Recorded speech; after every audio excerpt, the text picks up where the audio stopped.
YouTube, what's the deal? It's your girl Jahira, and I am back. Back to offer a little more follow up to the video that I posted yesterday regarding the proposed bill in Uganda that would make being a part of the LGBT community a crime punishable by death.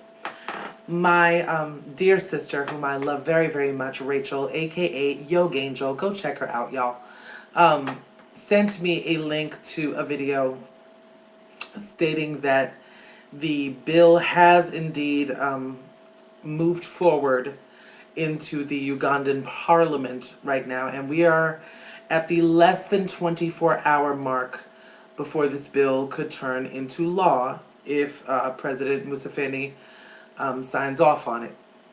And this is just one more time encouraging all of you to sign the petition that will be posted below and to share it. First of all, and before I even get to all of that, to all of my subtastics,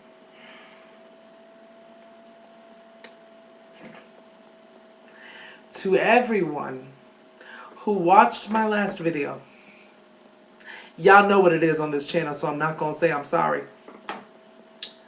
To all of you who looked at that video and took it to Facebook and took it to Twitter, to Amadu Online and Loves to Dance 1981 and my homeboy on the Ocean 007 who made these video responses and videos expressing their own outrage and confusion and discombobulation and regarding an issue that should be so simple.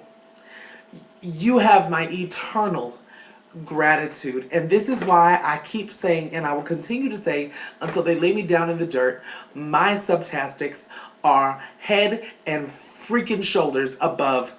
I'm sorry, there's just nothing more I can say about it. Of course, obviously, to Nina, much love from KY, who put a very important blurb on it on her Tea Tuesday video. I just, thank you doesn't even begin to encompass the depth of my gratitude. It just doesn't. When I first signed the petition, there was 200,000 signatures. My God. Whoa! I could shout right now. But because of you, and people like you, and people like friends of yours, we are now at over 400,000 signatures on that petition. And let me just say, this bill has been publicly decried and condemned by Secretary of State Hillary Clinton, by President Obama himself, and by over 400,000 people with common sense. And just to give you a little more backstory, which you may not have known, which I didn't even know until recently, not only, if this bill was to pass exactly as it's written now, not only could LGBT people be punished by execution, but the friends, the relatives, the landlords, and the employers of LGBT people could be arrested and jailed for not reporting the LGBT people as being LGBT. You see what I'm saying right now? Like, okay, you are a member of the LGBT community, and I have hired you. Hi, Bev. And I've hired you. If I do not go to the police and report you as being suspected of being LGBT, I couldn't go to jail. So this means to be LGBT, you cannot work, you cannot live anywhere because your landlord is expected to report you, and your friends and your family, like your mother or your grandmother or your children, could potentially be jailed. That's the depth of this ignorance. And this is why it is so beyond vital that we lean into Museveni's ass, and forgive my language, y'all, but you know, I mean, God, if we got a motto to curse, at least I can say ass. I mean, it's beyond necessary right now. This is vital. This is not about gay rights.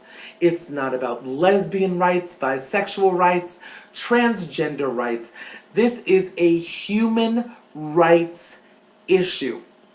And again, as I said in the last video, I will say now, it's history repeating itself, only now it's hitting the LGBT community because it was done in the Holocaust, it was done in apartheid, it was done in slavery, it was done in the civil rights movement, it was done when the Spaniards came to my country and changed us from Tainos to Latinos. You know what I mean?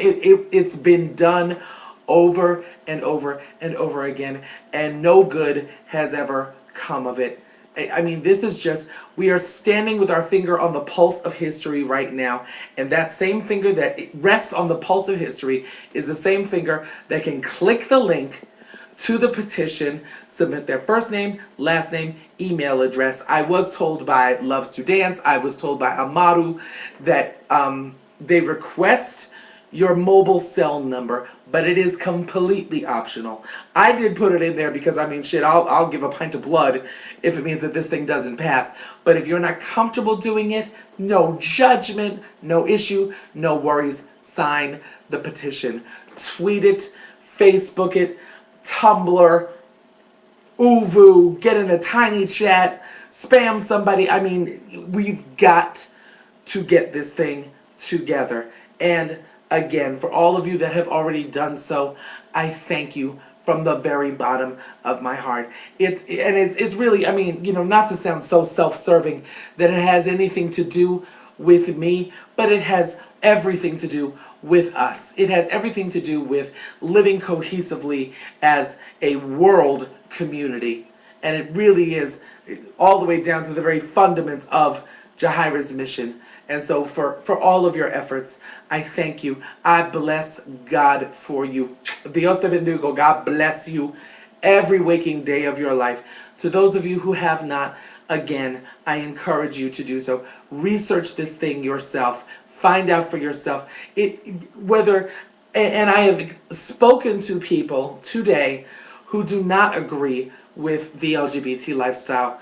And I mean, which is completely up to them. I mean, I'll reserve my thoughts on that for never. But the point is, even though they don't necessarily agree with, you know what I'm saying, LGBT people, they do agree that this is beyond ridiculous. They do agree that something has to be done because these are people, these are somebody's babies that are being lined up for slaughter. Really quick before I get out of here, and I am sorry, y'all, if this is turning into a ramble. Yogangel was kind enough to point me in the direction of a more recent news story regarding the Uganda Kill the Gays bill, which is verbatim what it's called. Protesters apparently gathered outside of the town square, or a town square, or the Parliament House in some very centrally located and highly populated and very well publicized area in protest of this bill going forward. This protest was not sanctioned by the police department. Actually, the police expressly forbid any protesters to show up. And a number of, I guess, high-profile Ugandan, politicos were there as well. I believe the former running mate for the seat of president and the person that lost the presidency in what they believe was a rigged election showed up, and the police sent dogs on these people. And not only sent that should be bad enough, but in addition to sending dogs on these people were sprayed with a pink dye. I mean, in eyes, in mouth, and I will include a link to that more recent news story below. And when I saw the picture, I thought that it was my computer that was distorted, because all you see is a bunch of pink people, trying to shield themselves. But no, they were sprayed with some kind of pink dye, which at this time, the media doesn't even know if it was toxic, if it was noxious, if it was poisonous. They know nothing other than it was pink. Indelible dye. So that's how serious this thing has become. So again, I encourage all of you who have yet to, please click the link below and join your name with 400,000 amazing individuals who know that right is right and wrong is wrong. And regardless of what you feel about an individual or groups of individuals, you cannot in good conscience feel okay about the prospect of murder. Not and be a productive member of society. It's one or the other. This is a very, very, very, there's no gray area here. It's, you know what I mean? It's death or it's life. So, with that being said, YouTube, I will be back very soon, hopefully with a better report on this issue or another topic altogether. But either way, you will see me soon. Again, God bless you. And please, know in your heart, know in the very depths of your being that you have done the right thing today. I love you. I thank God for you. One love.